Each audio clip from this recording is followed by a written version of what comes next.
I've had enough propping up the failed states of America because they keep electing people who make their states the worst in the country.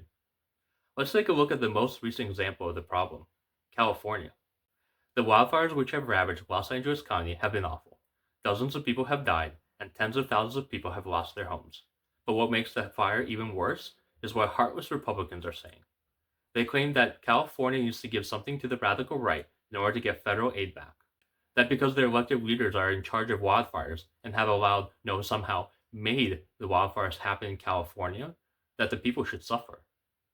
Let's talk about that then.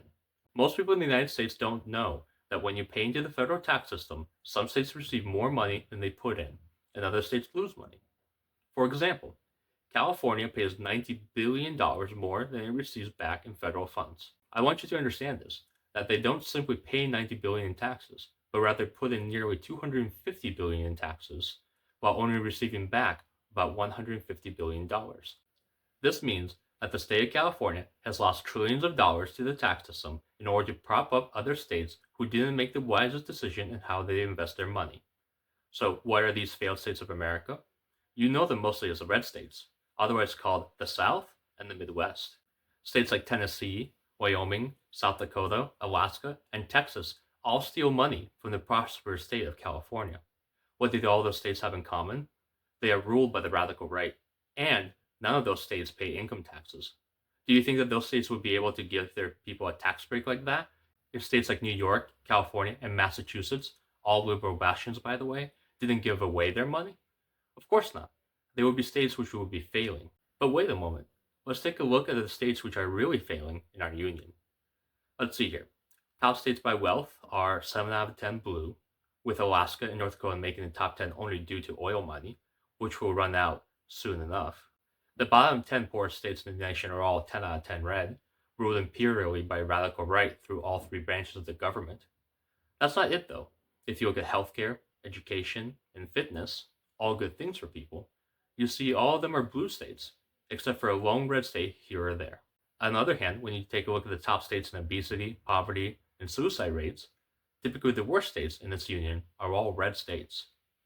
There's a statistic called the Human Development Index, or HDI for short, which accounts for all these numbers and then ranks regions in the world by how good it is to live in each location.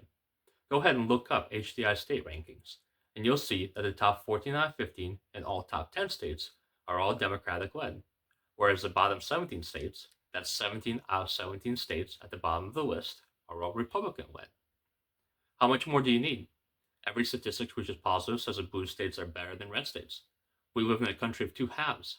One half lives a life of prosperity, which is equivalent or better to anywhere else in the world, while the other half lives a life of poverty, equal to Eastern Europe. It's time for Democrats to call out these failed states like Republicans try and claim that blue cities are riddled with crime. The truth is, if you live under a Republican led government, you're poor, unhealthy, and uneducated compared to blue states. And the only reason those states don't have worse numbers is because they have blue cities in them to prop them up. Take away those, and suddenly the states get even worse and begin looking more like the Middle East.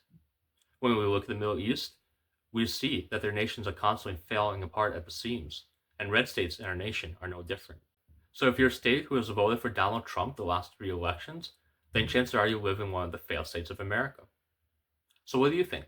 Is America separated into two halves? Are blue states really run better, or are they simply wealthier? Leave a comment below letting me know, and always remember, progress isn't radical.